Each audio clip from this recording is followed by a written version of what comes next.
kata kalian mengenai kegiatan ekonomi? Itu ikan, pasar, Antara penjual buah-buahan, Antara penjual dan pembeli sedang melakukan transaksi. proses jual beli. Nah, berarti di sini terlihat bahwasanya kegiatan ekonomi adalah setiap kegiatan yang dilakukan manusia dalam rangka memenuhi kebutuhan hidupnya. Kebutuhan hidup ini beragam baik berupa barang maupun jasa. Berarti kegiatan ekonomi merupakan kegiatan yang sangat sering dan setiap harinya kita lakukan dalam kehidupan sehari-hari. Benar atau tidak? Benar.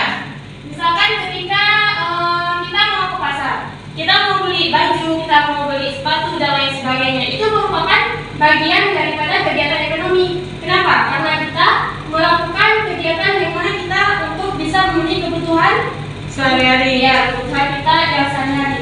Karena kebutuhan di sini juga tidak mesti barang, bisa juga berupa jasa. Oke, selanjutnya. Nah, aktivitas ekonomi memiliki tujuan yaitu untuk memenuhi kebutuhan hidup yang beragam. Di sini jelas ya bahwasanya kegiatan ekonomi ini kita lakukan yaitu untuk kita dapat memenuhi kebutuhan hidup kita dalam sehari-hari. Kemudian kegiatan ekonomi memiliki 3 jenis kegiatan. Yang pertama adanya produksi, kemudian distribusi, dan selanjutnya konsumsi. Setelah ini kita akan mempelajari lebih lanjut mengenai ketiga poin tersebut. Oke, ini yang pertama adanya produksi. Nah, ketika melihat gambar ini kira-kira apa sih hubungan gambar tersebut dengan kata produksi? Produksi adalah membuat sesuatu barang. Membuat sesuatu barang. Seperti menjahit baju itu produksi, sebuah produksi yang dijadikan suatu barang yang bisa dijual. Oke. Berarti di sini terlihat ini merupakan pabrik apa sih? Pabrik kain. Pabrik baju. Pabrik baju sama juga. Ini yang dibuat dari kain menjadi Baju. bukan diolah dari benda misalkan jadi kain. Benar juga. Iya. Oke. Kita lihat pengertiannya. Nah, benar ya, pengertian produksi secara sempit adalah pembuatan atau kegiatan manusia untuk membuat suatu barang atau mengubah suatu barang menjadi barang yang lainnya. Misalkan seperti pada gambar ini, yaitu pabrik ini sedang terlihat bahwa beberapa karyawan sedang menjahit baju. Nah, baju ini diolah dari bahan yang sebelumnya tidak jadi, bahan mentah seperti apa? Bahan Benang. Yes, benang. Kemudian contoh lain bisa kita misalkan apa? Di sini ada pastinya ada tempat-tempat produksi itu selain produksi baju. Tahu. Ada tahu. Produksi nggak?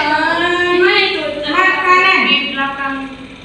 Ada di mata ada Bu, di situ tahu. Jalan ke sana, jalan. Terus kan garam. Ada produksi garam, ada produksi toge, ada produksi keripik. Berarti dan itu semuanya diolah dari bahan mentah. Itu termasuk ke dalam kegiatan produksi ya. Ya. Mudah sekali katanya ya. Ya Bu. Kemudian selanjutnya faktor-faktor yang mempengaruhi produksi. Nah, yang pertama kita lihat di sini ada modal. Modal terletak di bagian pertama di setiap kegiatan. Mengapa itu? Ada yang tahu? Karena dalam setiap melakukan kegiatan dalam produksi kita membutuhkan yang namanya uang. Uang itu berupa modal. Ya, modal di sini juga tidak hanya kita misalkan ketika kita ingin melakukan suatu kegiatan produksi, modal tidak hanya kita gunakan untuk membeli bahan mentah untuk produksi, tapi juga untuk membayar upah karyawan. Jadi di sini modal selalu terletak di bagian pertama, di mana seorang produsen harus bisa menyiapkan modal yang tidak hanya cukup untuk membeli bahan mentah produksi, tetapi juga untuk membayar gaji-gaji para karyawan. Oke, selanjutnya SDA. Apa itu SDA? Sumber daya alam. Sumber daya alam. Nah, tadi kan modal itu misalkan berupa uang untuk membeli bahan mentah. Sekarang SDA di sini merupakan bahan mentah itu sendiri. Misalkan seperti tadi pabrik membuat baju, kita membutuhkan bahan mentah yang namanya Benang. benang. Oke, selanjutnya, nah SDM. Ketika sudah ada SDA merupakan bisa kita katakan bahan yang diolah. Sedangkan SDM merupakan orang yang mengolah bahan tersebut. SDM di sini merupakan sumber daya manusia, di mana dalam sebuah tempat produksi, di sana terdapat karyawan-karyawan yang mengolah barang tersebut menjadi barang siap pakai ataupun barang jadi. Kemudian faktor kewirausahaan. Nah, di sini terdapat faktor kewirausahaan yang mana lebih dominan kepada si produsennya, si pemimpin dalam suatu kegiatan produksi. Apabila kewirausahaannya bagus, dia tahu bagaimana memanajemenkan sebuah usaha, dia tahu bagaimana memperlakukan karyawannya dengan baik, maka usaha tersebut akan berkembang dengan baik. Karena semuanya tergantung juga pada kualitas wirausaha dari seorang produsen. Oke, selanjutnya sumber daya teknologi dan informasi. Di sini lebih kepada memanfaatkan sosial media dan informasi digital yang ada. Jadi setiap produsen itu bisa memasarkan produk-produknya itu tidak hanya manual ya secara langsung tatap muka, tapi juga melalui media massa. Oke, selanjutnya tujuan daripada kegiatan produksi di sini ada 3 ya. Yang pertama secara umum untuk memenuhi kebutuhan manusia mencapai kemakmuran. Kebutuhan kita bersama di sini sudah jelas ya. Kemudian bagi produsen untuk meningkatkan keuntungan serta menjaga kesinambungan perusahaan. Bagi produsen sendiri menciptakan suatu produk itu tentunya untuk mereka mendapatkan keuntungan tentunya, dan untuk mempertahankan bisnis mereka supaya bisa berkelanjutan nantinya. Kemudian yang ketiga yaitu bagi konsumen untuk menyediakan berbagai benda pemuas kebutuhan. Nah, konsumen di sini termasuk kita tentunya. Ketika kita ingin membeli suatu barang itu tujuannya tidak lain untuk memenuhi kebutuhan kita sehari-hari. Oke, selanjutnya distribusi.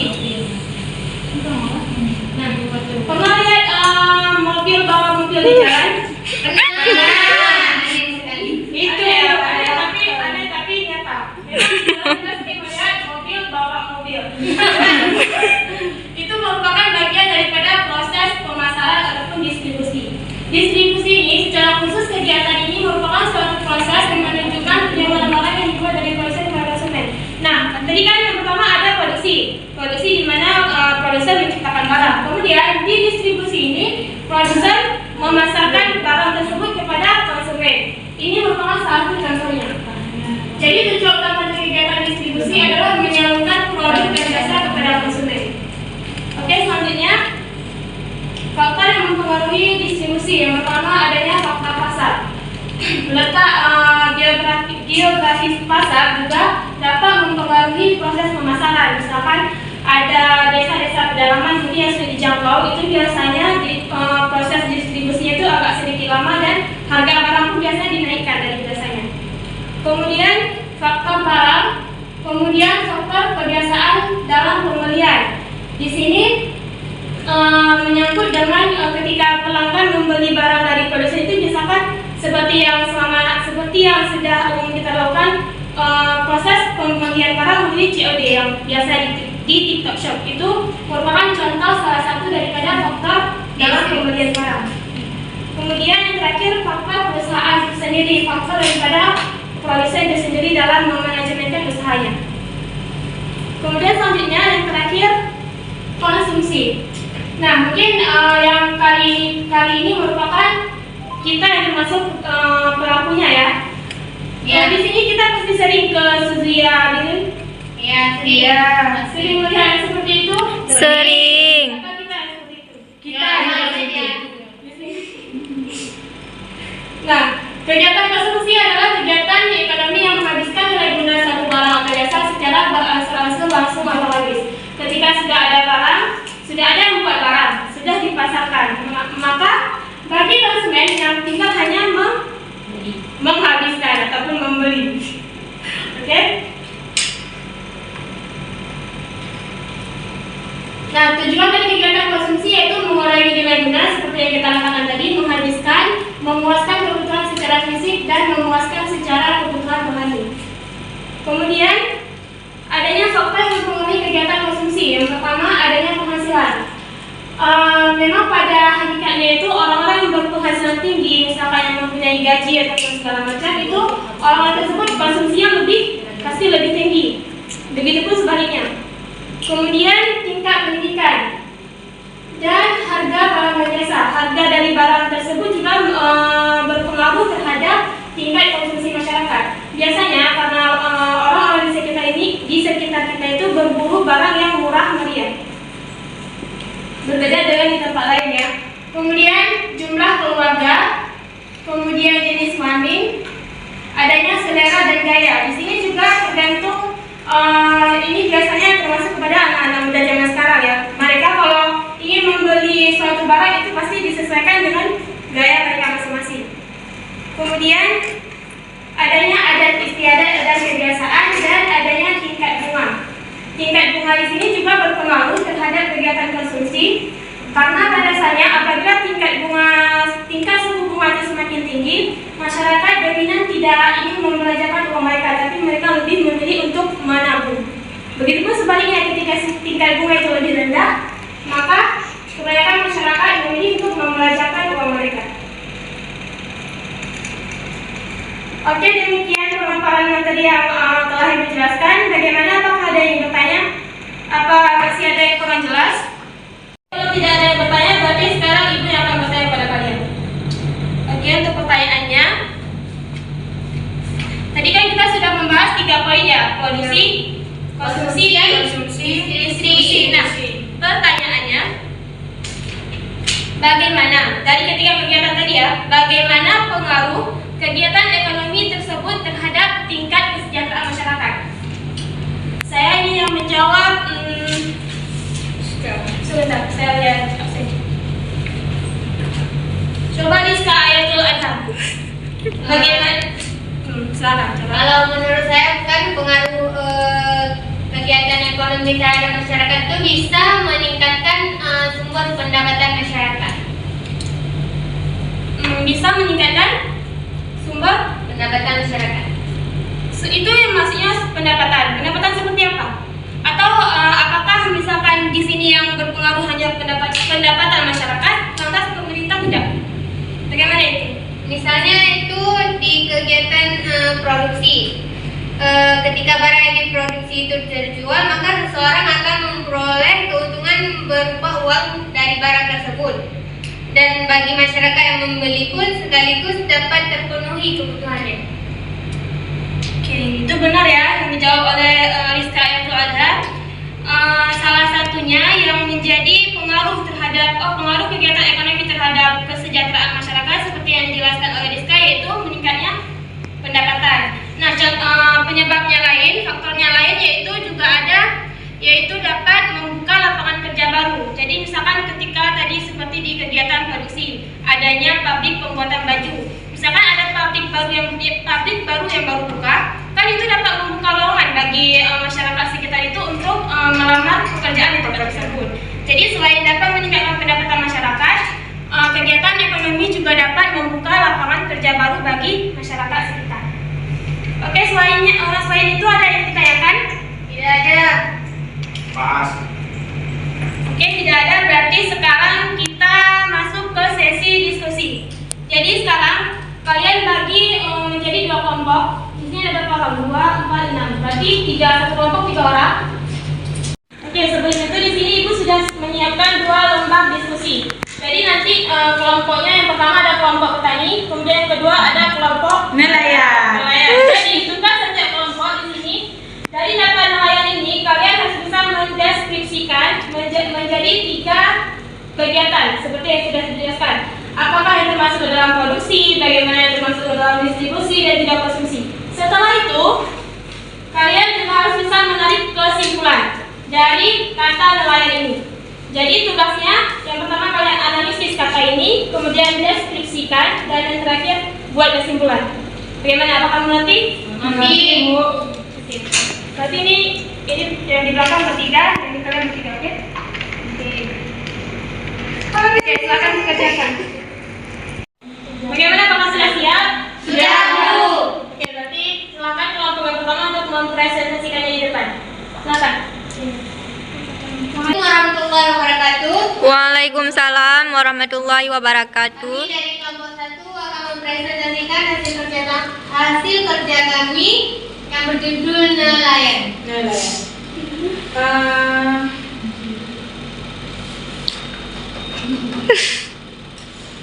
Produk yang dimaksud dengan produksi yaitu ketika para nelayan mencari ikan di laut, itu dinamakan produksi.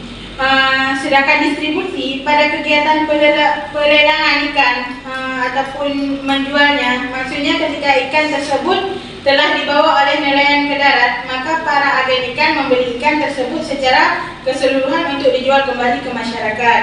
Sedangkan konsumsi, setelah sampai di masyarakat, ikan tersebut tentunya menjadi bahan konsumsi. Contohnya seperti dimasak oleh masyarakat.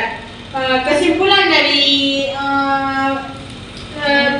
kegiatan ekonomi yang berjuluk nelayan ini, kegiatan ekonomi adalah setiap kegiatan yang dilakukan manusia untuk memenuhi setiap kebutuhan hidup. Apakah bisa diterima? Bagaimana kelompok lain ada yang ingin menanggapi? Bisa. Berarti benar ya yang dikatakan oleh kelompok nelayan barusan. Silakan itu. Cukup sekian presentasi dari kami. Ya, benar untuk mereka. Cukup sekian presentasi dari kami. Lebih dan kurang kami mohon maaf. Assalamualaikum warahmatullahi wabarakatuh. Waalaikumsalam warahmatullahi wabarakatuh. Silakan lanjutkan sama kelompok yang kedua.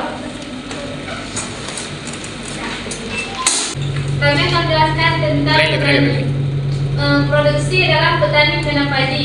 Kemudian distribusi pada kegiatan pengolahan padi menjadi beras setelah petani panen, kemudian padi tersebut dibeli oleh para distributor untuk dilakukan pengolahan dari padi menjadi beras dan dijual kembali ke masyarakat. Konsumsi, kemudian beras tersebut dibeli oleh masyarakat untuk dikonsumsi dan masak jadi nasi. Jadi kesimpulannya, kegiatan ekonomi merupakan kegiatan yang saling berhubungan baik dari produsen sendiri hingga ke konsumennya. Kegiatan ekonomi merupakan kegiatan tujuan untuk memenuhi kebutuhan serta menambah pendapatan bagi setiap produsen dan konsumen sendiri. Sekian dari kami. Assalamualaikum warahmatullahi wabarakatuh. Waalaikumsalam warahmatullahi wabarakatuh. Yang akan untuk kelompok dua. Oke, baik. Berarti dari hasil dua presentasi dua kelompok, apakah masih ada yang ingin ditanyakan atau masih ada yang kurang jelas? Tidak ada. Tidak ada, Bu. Oke, berarti dapat kita simpulkan bahwasanya kegiatan ekonomi merupakan kegiatan di mana seseorang melakukan untuk dapat memenuhi kebutuhan hidupnya yang berupa barang ataupun jasa. Kemudian tadi ada tiga ya kegiatan ekonomi. Yang pertama apa tadi? Distribusi. Bukan distribusi, produksi. Produksi. Produksi adalah kegiatan menciptakan Barang. Oke, yang kedua distribusi. Distribusi bisa dikatakan sebagai proses pemasaran. Kemudian yang ketiga konsumsi, yaitu merupakan kegiatan menghabiskan nilai guna suatu barang ataupun memakai suatu Barang. Jadi, baik itu tadi merupakan kesimpulan ya dari pertemuan kita hari ini. Untuk pertemuan selanjutnya, kalian silakan pelajari materi tentang perilaku ekonomi. Bisa dicatat sedikit di buku masing-masing. Ya, Bu. Jadi untuk pertemuan ke depan, kalian cari bahan mengenai perilaku kegiatan ekonomi. Sudah? Sudah ada. Baik, jika tidak ada lagi yang ingin ditanyakan, pertemuan kita saya akhiri sampai di sini. Lebih dan kurang, assalamualaikum warahmatullahi wabarakatuh. Waalaikumsalam warahmatullahi wabarakatuh.